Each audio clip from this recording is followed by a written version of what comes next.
ఏడాది క్రితం ఎప్పటిలాగే ఆఫీసుకి వెళ్ళడానికి ఎంజీబీఎస్లో మెట్రో ఎక్కా. అమీర్పేటలో ఆగింది రైలు. గేట్లు తెరుచుకోగానే వెన్నెల నింపుకున్న ఓ జాబిలి ఎంటర్ అయింది. సరాసరి వచ్చి నా పక్కనే కూర్చుంది. తనని చూస్తూ నా కళ్ళు రెప్ప వేయడం మర్చిపోయా. రైలు వేగం అందుకోగానే ఎక్స్క్యూజ్ మీ అంది. అటూ ఇటూ చూసా. పిలుస్తోంది నన్నే.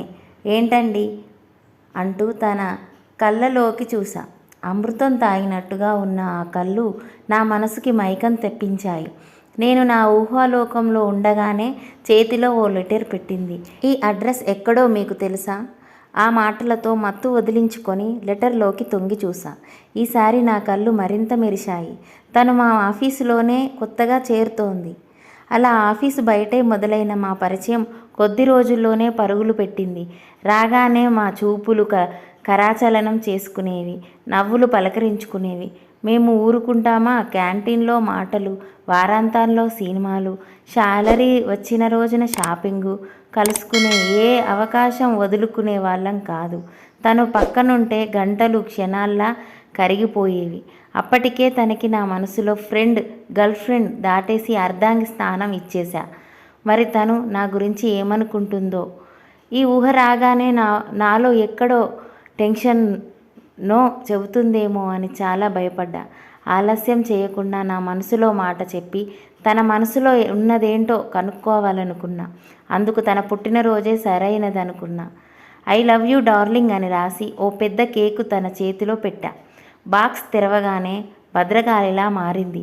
ఏంటిది పిచ్చి పిచ్చిగా ఉందా అంటూ నిప్పులు కురిపించింది. ఇంకా ఏదో చెప్పబోతుంటే చెంప చెల్లుమనిపించింది. నాతో పాటు అక్కడున్న వాళ్ళంతా షాక్. ఇంత భయంకరంగా రెస్పాన్స్ ఇస్తుందని అనుకోలేదు. అయినా తను కొట్టినందుకు బాధ లేదు, కానీ ఎక్కడ నాతో మాట్లాడడం మానేస్తుందో అన్న భయం. చివరికి అదే జరిగింది. ఆఫీస్లో నేను కనిపిస్తే తల పక్కకి తిప్పుకునేది. క్యాంటీన్లో మాటలు కట్, వీకెండ్స్లో వినోదాలు లేవు. No chatting, no calling. పిచ్చి పట్టినట్టుగా ఉండేది నాకు. రోజులు, వారాలు, నెలలు ఇదే వరుస. ఎన్ని ప్రయత్నాలు చేశానో క్షమాపణ అడిగితే కనికరించలేదు. బుజ్జగింపులకు దిగి రాలేదు.